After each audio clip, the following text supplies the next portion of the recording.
Hey there, honey bunnies. Welcome to episode 85 of your Sovereign Storytellers podcast with your host, Michelle Wolf. Episode 85's title is going to be Don't Ask Black People to Hand You a Tissue or a Kleenex. I'll probably use Kleenex.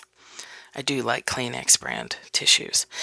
Here's the thing. So I'll just pre-warn you that I don't know where I'm going with this podcast. I've been asking myself and my heart, like, is it time to say something? Is it time to speak up? And I have been getting the answer to wait until today. So I'm just going to, as usual, wander around, share with you what's in my head and on my heart, and hopefully it is useful to you in some way. I am not an expert on racism. I've been connected to and part of some sort of social justice for some population since birth. I was born into a family of women who are directly or indirectly involved with those movements on my mom's side, not on my dad's side. Funny, not funny. Anyway, so I was born into these concepts that everyone matters, that all people have value regardless of color. I remember some early memories are of being at events for civil rights, being at festivals for the deaf. My aunts were deaf translators. One of the few positive things I remember about my early church experiences is the topic of all people are welcome. And an early memory, I don't even know how old I was. I remember a black family coming into an all-white church, our all-white church, which was teeny, weeny, tiny. Church of Christ, One Cup Church of Christ for people who know those differences. And I remember them being just swarmed, like, come in, where are you from? I can't even imagine how overwhelming it may have been to them.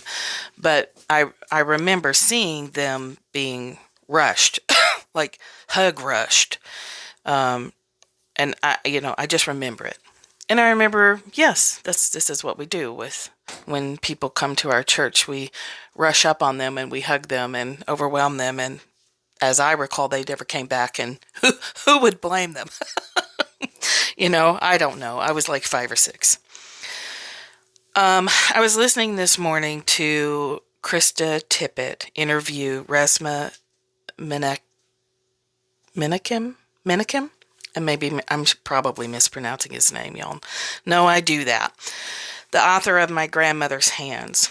I noticed that book when it came out. I didn't buy it. I wish I had. I think it's a couple of years old. And you can find this interview titled Notice the Rage, Notice the Silence at onbeing.org. onbing.org. If you follow me on Instagram, it's in my stories, so if you hear this podcast right away, I know there's some of you that jump on the podcast episodes as soon as they come out, and I adore you for that, and I appreciate you so much. So if you catch it today, it's on my IG stories, a direct link to Spotify. He was talking in there about how he knew he could feel his grandmother's body changed when she was telling them why her hands hurt. They would rub her hands as she would always complain about them having arthritis. And she talked about picking cotton and how bad it hurt. And it does hurt. And it took me back to a memory I hadn't thought of in forever. When I was 14, I was in my dad's family's from Mississippi, deep south. They grew up on the Pearl River and Hattiesburg and Olive and around in there. And we were in Mississippi for my grandfather's funeral. And we were driving around, and my dad was showing me the places where he'd grown up and telling stories. It was a very interesting time. several memories that I'm going to share with you that I did not understand at the time. As a 14-year-old white girl, I had no idea. So I guess this episode might just be story time with Michelle Wolf. I hear a cat fight.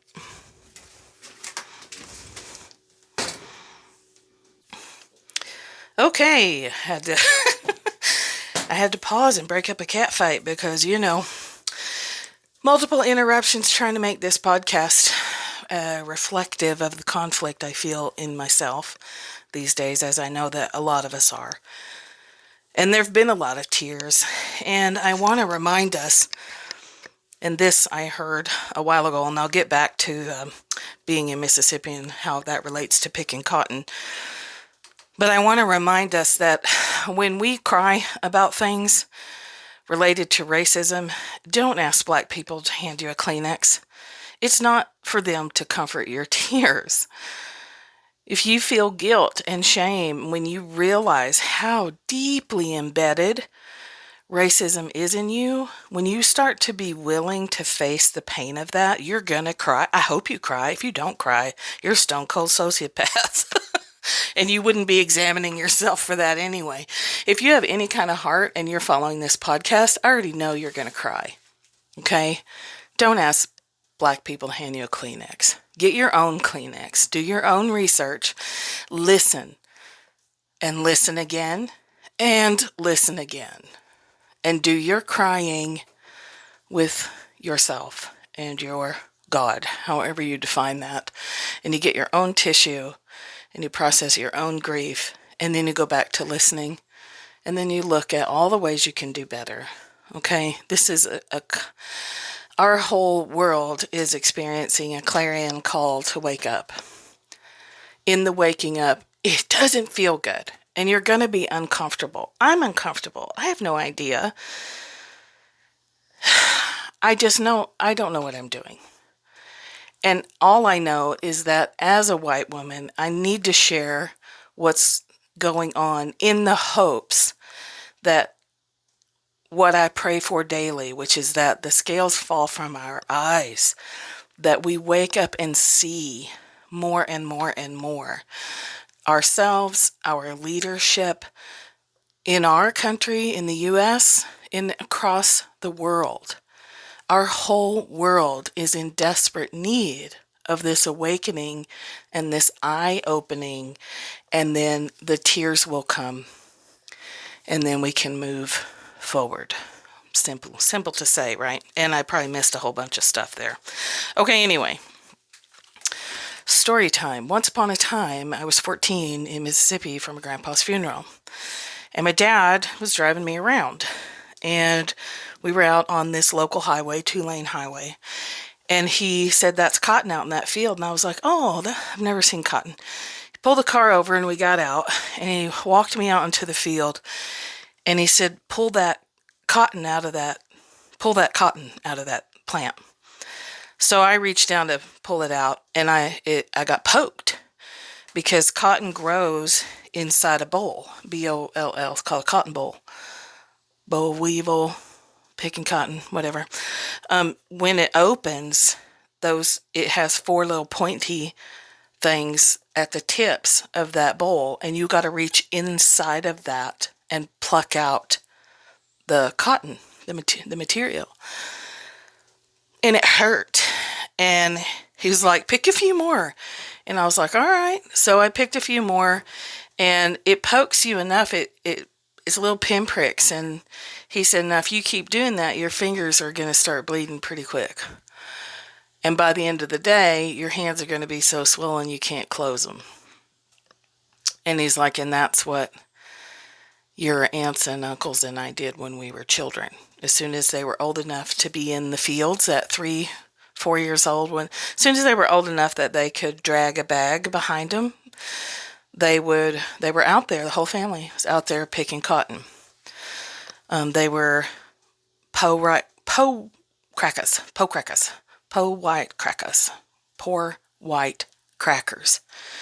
sharecroppers, working in the fields for a little bit of money and a share to eat, things like that. I think I've shared before that to the end of his life, my dad would not eat sweet potatoes because they lived on sweet potatoes for every year when the sweet potato season was, and they were out picking sweet potatoes. Okay. So my oldest aunt was, as soon as she could pull up a chair to the stove, she would get up before dawn and start making breakfast. My dad would get up before dawn and light the fires in the fireplaces in the house. And he said he just hated that so much. Like, he hated his life. He wanted out of there. And he did eventually get out, but you can run from your ancestry, but you can't escape it. So, this complicated pathway, and it still haunted him, and it's killed him. It's part of what killed him. When I was listening to this interview and he mentioned his grandmother's hands, and I was like, oh my gosh, I remember how bad that hurt and how horrible. And I don't think I know that none of us know exactly how horrible it was to bend over and spend all day in the heat in the South, which is suffocating. I didn't even go outside yesterday. It felt like stepping into an aquarium. I joke that, being down here, I have to grow gills to breathe on some days. So we don't know how horrible that felt. We don't know consciously in our mind how horrible it was to be snatched from your home and brought to this country and forced to work in those ways. And to be, I'm not going to list the whole thing because I'm trying to keep this under 30 minutes, but we don't know what they've been through. If we're white, even if we come from families that were in the fields too, we still don't know. My family experienced the physical pain. And what I was aware of, even as a youngster, even though I didn't understand it, one of the first poems I wrote was called Mississippi Baby. And it was about that time when I was down there and I witnessed just the extreme poverty and extreme ignorance of meeting my dad's side of the family that still lived literally in the woods. It was a shock to my system. And I think then it really brought home to me what my aunts had been trying to do. And it was like the earliest awakening for me about his side and how all the pieces of poverty are a part of that. But until recently, I also ran from that. I didn't want to say that is in my body. So when I was listening to this interview today, again today, I listened to it last week, but I didn't remember any of this. I think I just half listened to it. And one of my clients, the beautiful skincare product maker, you should go look her up actually, Made with Love skincare.com, posted it again and asked had I listened to it, and I said yes. And then listening to it again, I was like, I must have half-assed listened to it because I heard some stuff today that I didn't hear before. That's why I say listen again, and then listen again. We're not going to take it all in all at once. Okay, so when he's talking about how white bodies in the Dark Ages, Spanish Inquisition, religious witch trials, how harsh and horrible. She mentioned the Tower of London and all the torture devices and how whites tortured whites, and then we brought all that with us. I was like, oh my God, I've never thought of that. I've never thought of that. And as far as I can trace back in ancestry.com, the white side of my family got here around the late 1600s through Virginia or South Carolina. I forget, somewhere. All the places I've never wanted to be. Never wanted to come to the East Coast, ever. Actively, even as a young woman, was like, I have not lost anything on the East Coast. I don't need to go there ever. And here I am, because you can't escape it. Okay? We carry that viciousness that ability to torment and torture people for hours and keep them alive so we could torture them longer. I don't know what that is in us. What is that? What is it that makes white history so vicious, so violent, so incredibly cruel? Now, this is something I've thought about since I was probably 16 or 17. Like, why is it? Why were the Vikings so cruel? Why is all this stuff so vicious? Now, I don't know about other colors because I haven't examined their history. Maybe they were vicious too, but I feel like white people have kind of cornered the market on being particularly cruel. Just unimaginably cruel. So I thought about that. As I've done a lot of ancestral work this year and last year on unwinding the lineage of poverty and coming out of that sharecropper mentality and the viciousness and the violence of alcoholism and poverty and ignorance and just hard scrabble existence, fighting for me and mine and just for today and never thinking 2 seconds ahead to ask the question, I wonder if we could maybe live differently. So I know that they competed with black people for those sharecropper jobs. And this is not to say that they weren't also doing good things. I don't know that any of my dad's family would ever hear this podcast, but if you hear it, it's the truth. And it doesn't mean that the good things they did are negated. It just means that there's a lot of bad stuff too.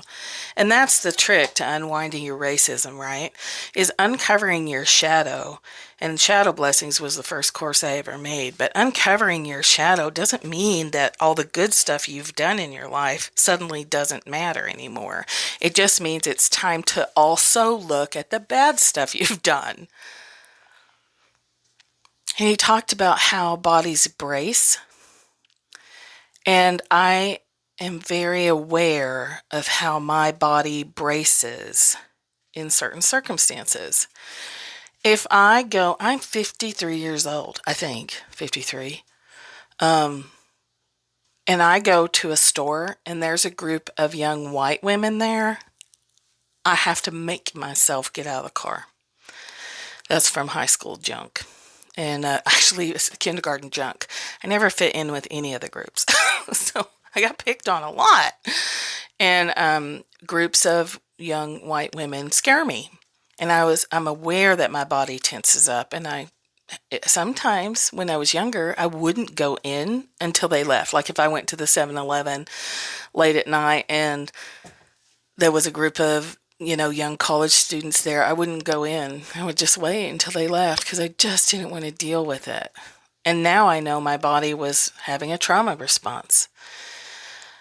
So in, all of this being brought into our awareness, my daily prayer is wake me up. And it has been for a long time, but now it's like, no, please, faster. Wake me up faster. I need to feel it. I need to see it. I got to go through this faster. So I was at Lidl, which is a little grocery store in, I guess it's not little, but it's kind of new to our area, down in Snellville, Georgia. And a group of young black men came around the corner with caps and saggy pants, and they were loud. They were talking loud and laughing, and they looked like they were having a great time. And in that moment, I could feel that same reaction. My body went, ugh! My stomach tensed up. All of a sudden, I'm on guard. I noticed it. It felt the same way that I feel when I encounter a group of young white women. My body braced. It went alert, like an animal, right? On guard, all of a sudden, like, oh, this is something I need to be scared of. Or, this is something I need to be alert. Something could happen here. I've never been hurt by a group. I've never been hurt by anybody black. The people who've hurt me have all been white.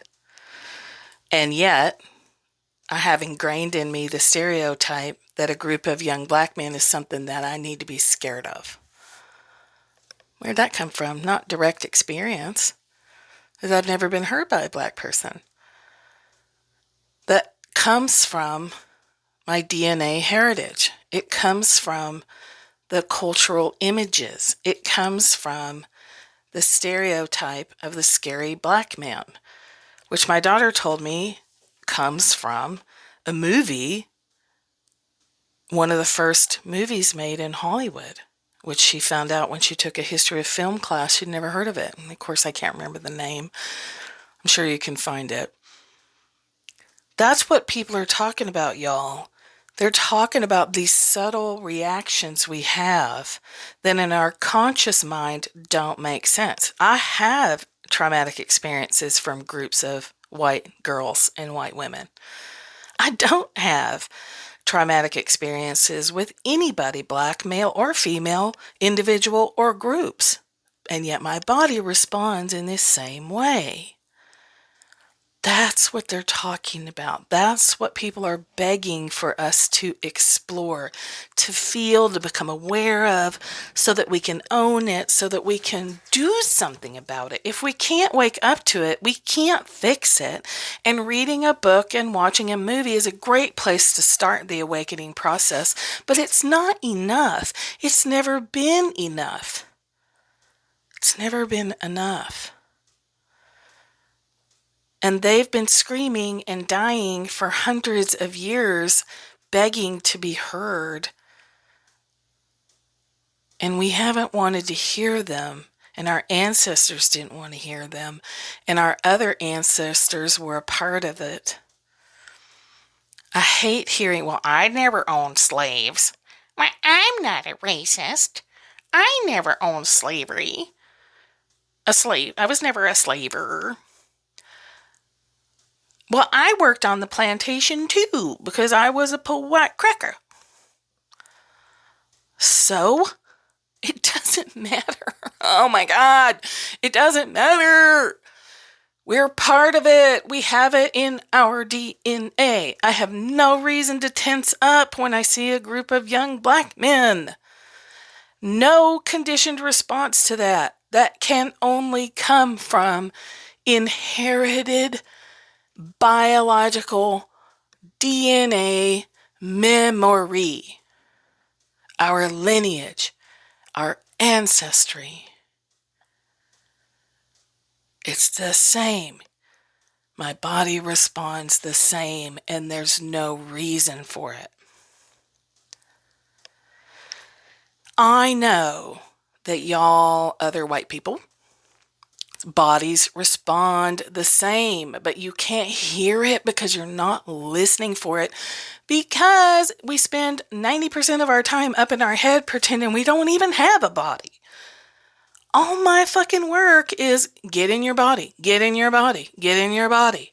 Sit your ass down and sit in silence for 5 to 15 minutes, not so that you can be bored or be a Buddhist, but so you can wake up. So you can hear your body talking to you all the time, bracing against something you're afraid of that makes no logical sense. That's what they're asking people to do. They're not asking us to, where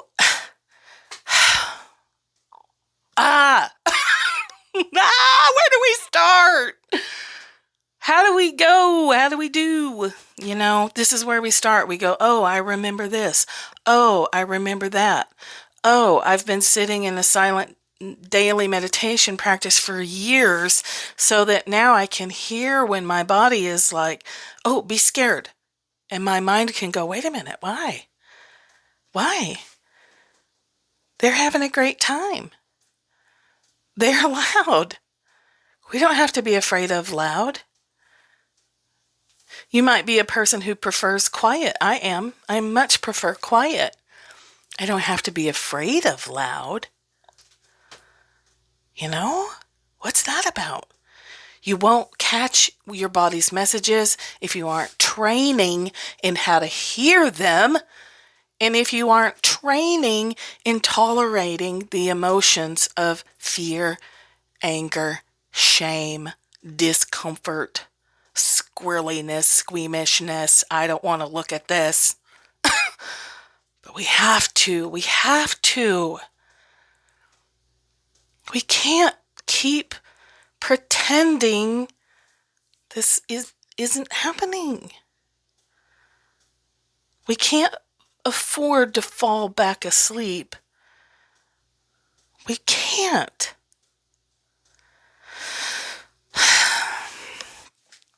Yesterday, I had a discovery call, and it wasn't a good fit. And that happens, right? When you're a coach or a therapist, you're going to have people that it's just not a good fit, right? That's why we have so many coaches and therapists. It's because different people need different things at different times, blah, blah.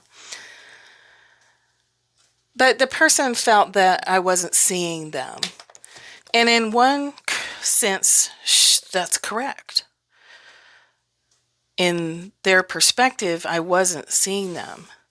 In my perspective, I was seeing them completely, because I was seeing the structure at play, the mind that was producing words that were coming out of a mouth. But I was seeing the body's response to that and the conflict between the two. That's part of what I do. When someone has a physical reaction and I'm on a call with them, I feel it in my body, the same place, the same, way as best we know. I'll feel a sudden spasm in my stomach. And I say, where do you feel that? And they're like, oh, my stomach just cramped up. And I'm like, I know, because mine just cramped up. That's part of what I do. But we can all do that. That's not a magical mystery skill or talent that some people have, or you have to be an empath or whatever. That's not true. It's our bodies. It's our body being attuned to the other body that we're talking to. So when we are deliberately unaware and forcing ourselves to block out of our consciousness the pain of the other person, we become fractured and insane. We put babies in cages and we scream and yell about it, but it's still happening. And we just kind of pretend it's not happening. It's still happening. There are still babies in cages. It's still happening. Blocking that stuff out of our consciousness blocks us from awareness, blocks us from enlightenment, blocks us from real self-reflection. Can't see it if we've got it boxed up and blocked away. If we see a black person hurting, but we have been taught and we have the ancestral patterns of blocking our consciousness from being aware of their pain, it's not real to us, right? That's why people can say, what are you talking about? I'm not a racist. I marched at the such and such. I donate to NAACP. I can't be a racist. I'm married to a black person. I had a MLM opportunity or an investment opportunity, whatever. And I aggravated the person talking to me because I said, I don't see any diversity in the company structure. Where's the people of color? Where's the women? 2 white men started this, and I don't see any faces of color in the organizational structure. And here's what I got. That person's married to a black woman. So, obviously, there's no racism. And I was like, yeah, I'm done. Goodbye. Thank you. I don't want your product, and I don't want you. No, it's not good enough. Just because you married to a black woman, you can't be racist. That's not true.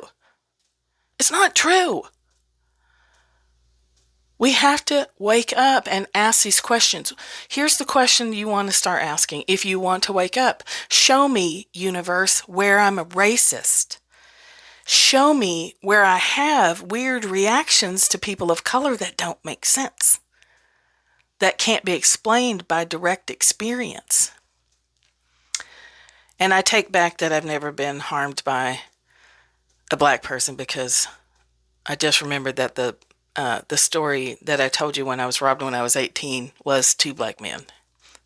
In general, though, in general, I don't have evidence of being harmed by black people. Show me, God. Show me. Show me. Wake me up. Show me. Make it so clear that I can't escape it. Help me feel my body when I'm tuning out a person of color's pain, when I'm blocking it off. When I know that my body is a receiver of other people's pain, because that's my zone of genius. That's how I know when a client is fooling themselves, is I hear their voice and I hear their voice. I hear their mind voice and I hear their body voice. And it's my job, my mission, to open the communication between the two. So you can say, hey, I know that you think you've done all this work, but your body's saying it wasn't a part of all that work. I know your mind is tired of working on your personal development, but hey, your body was not included. Your body still has to do the stuff because you didn't include it. You did a lot of mind work, and that's why you're tired, but your body wasn't a part of it. Ask universe, show me where I'm a racist pig. Show me where I'm a bigoted bitch. Show me where I'm a judgmental Karen. Judgmental Judy. I do kind of feel bad for people who are actually named Karen right now, but the Karen stereotype is a thing. I've been a Karen. I've thrown a fit and demanded to speak to the manager so I could get my way because I was appalled that someone would tell me I couldn't have what I was asking for. We don't want to admit when we've been Karens. We don't want to admit it. It makes us feel bad. And we're not, and when we feel bad, we're aware that we have a body. And then if we're aware that we have a body, then there's like buckets galore of pain that we haven't dealt with. And then we have to deal with that. So it's a lot easier just to remain a racist Karen. It's a lot easier to stay stuck up in your head. But that's not where the stuff is. That's not where the life is. That's not where the love is. You can't be like, I want to build my business and have a 7-figure income. That means you have to get into your body to do it. That means you have to face your shadow and your shit. That's why people don't do it. Like, these methods don't work. Well, they do work, but you got to get in your body. If you want to harvest everything that you've planted, you have to get in your body. That's all human design. Get in your body. Get in your body. This is your body's life. Give me a B. Give me an O. Give me a D. Give me a Y. What does that spell? Body. Got to get in your body. You have to feel like shit. You have to feel uncomfortable. You have to do a podcast and you have no idea if what you're saying even matters. But you have to do it anyway. You have to. If you want the other stuff, if you want the whole existence, if you want the things that you are trying to create in the world, then it comes as a package deal. You don't get to call yourself a shaman if you aren't willing to feel pain. What kind of healer avoids their own pain? Not a good one. Not a successful one. Or the successful ones that sleep with all their clients. That's not successful. That's terrible.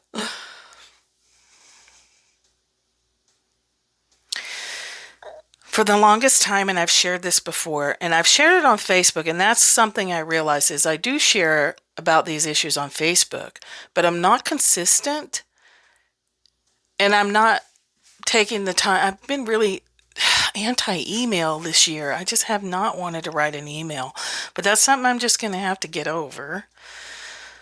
And start sending it, being consistent across platforms, okay? And writing about these things consistently, not just 2 or 3 times a year when something horrible happens. And I just lost my train of thought. Catching myself, being consistent. Speaking up even when you know you're going to make mistakes. We know that we can't. We know we know that we can't do this right. We need to know that we can't do this right. We can't do it right because we don't know how. All right? We just have to start wherever we can. We have to start with asking ourselves, how would I feel if a black family moved in next door? How would I really feel? Not, oh, I think that's lovely because the HOA has been saying forever that we need diversity in the neighborhood and we don't have any, so how lovely if a black family moves next door. That'd be fabulous. But what's your body say about that? You go out at 6 in the morning and your black neighbor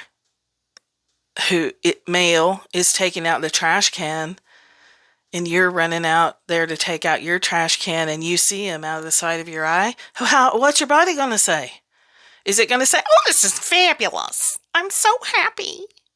It's not going to say that. It's going to be like, a big black man's in the driveway. Be honest. Your body's going to have a reaction. It's probably not going to be nice. Just in owning that, like, oh, fuck.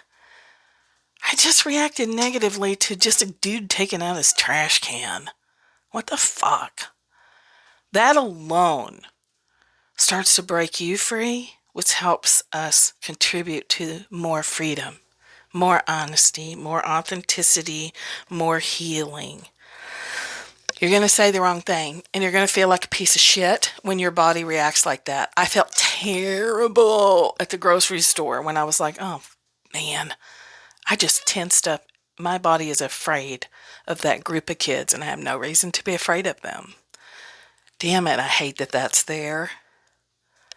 Ooh, I hate thinking about my dad's history. Ooh, it's horrible. My uncles used to go out deliberately to harm black people. That makes me want to vomit. It always made me want to vomit. But as a kid, I was like, what?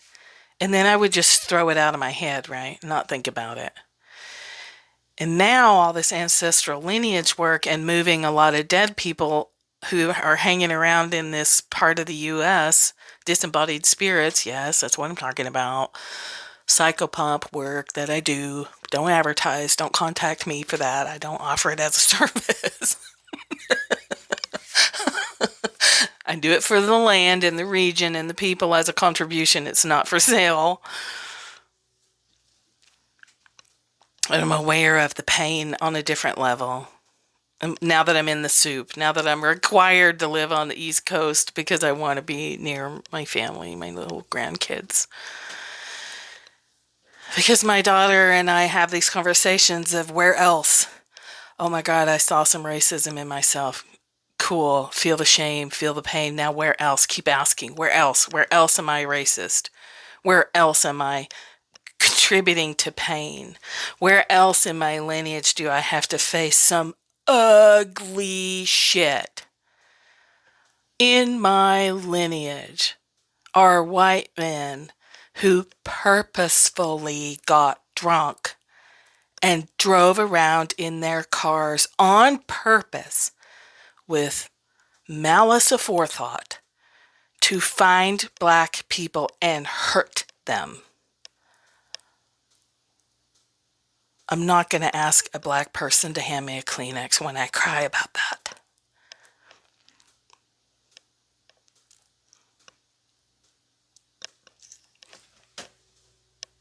And you aren't going to do it either. When you find your shitty stuff and you have to look at your family's history and see where you've been a part of the oppression, where you've held the whip in your hand and you've harmed people of color, don't you ask them to comfort you. Don't do it. It's not their job. It's your job. You figure it out. You hold the shame. You face the truth. I'll tell you one more story, and then I'll shut up. For now, I'm never going to shut up. I'm never going to shut up. A little bit mouthy. a little bit mouthy. On that same trip when I was 14, my cousins and I took my dad's truck and we were driving around, driving dirt roads, just driving in the in the backwoods, in the backwoods of Mississippi. I was 14, total idiot, driving around with my cousins. And we drove up this hill, and it plateaued in a strip of row houses, shotgun houses. If you don't know, a shotgun house is a shotgun house is a house that's a long rectangle.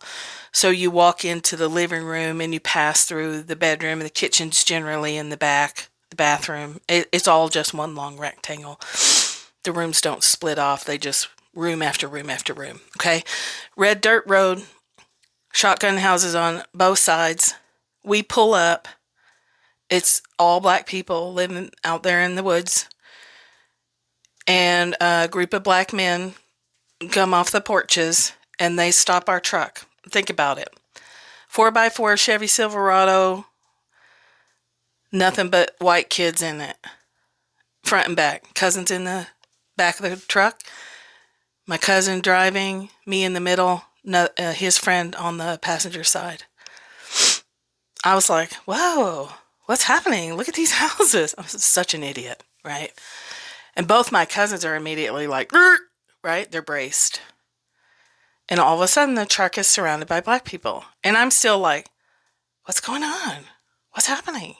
Why do these people live here? Look at these cool houses. Such a moron, right? Totally just naive. And they came up to the window and this man said one thing, y'all need to turn around and leave. And both my cousins were like, oh yeah, yes sir, we're turning around. We didn't know, we're not from here, we're from Texas and we were just driving around, we're so sorry. Turned around and left. When we got back, and I could feel their distress, but in those days I never asked questions. I thought questions, but I didn't ask them. We get back, my dad had a fit. What are you doing driving with her? Me, because they were all boys. What are you doing driving with her around? You know better than that. You know better than to take off on roads around here. What are you doing? Screaming. Not screaming. My dad didn't scream. He was pissed. Pissed.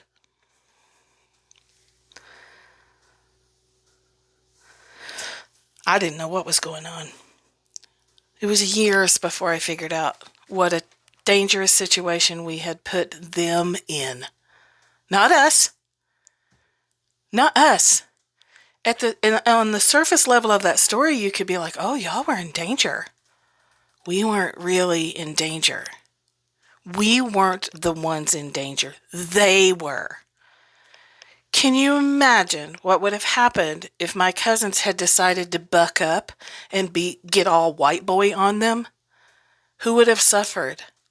They would have. The law enforcement would have wiped that little enclave out. Wiped them out. And nobody would have said shit about it. Nobody would have said, what were you doing in their space? They would have said, what were y'all black people doing daring to touch a white body? Especially a 14-year-old white, blonde-haired, blue-eyed girl. They would have destroyed them. It was our fault. We were driving around in places we had no business being in. We were being idiotic. They would have paid the price for our idiocy if my cousins had chosen a different reaction. I thank God that they didn't. I thank God that they were like, oh, fuck.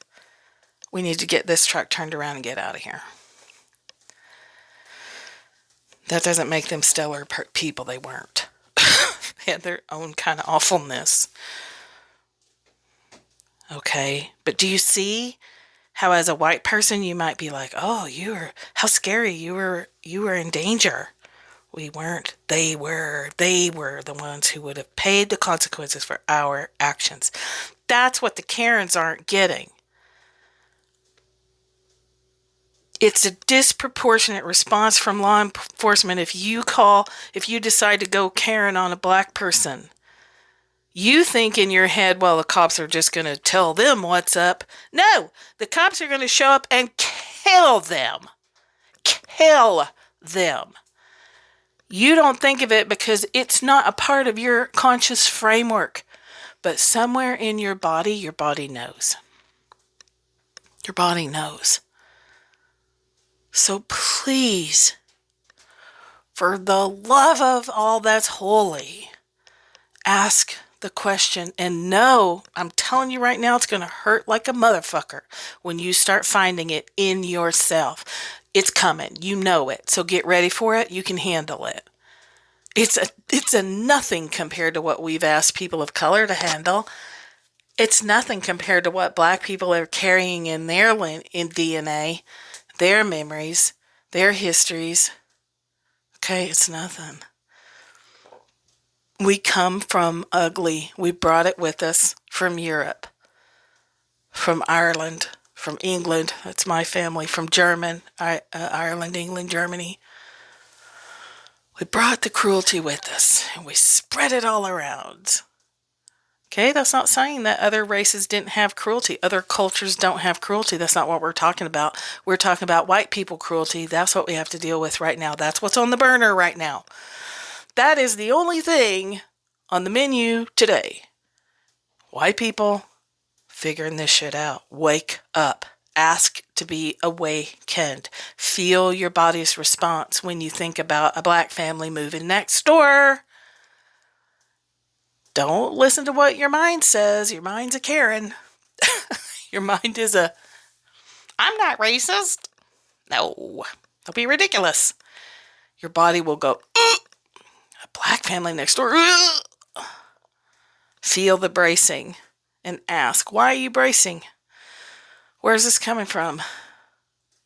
Why are you tensed up? Why do you respond with tension when you encounter Black people in the airport?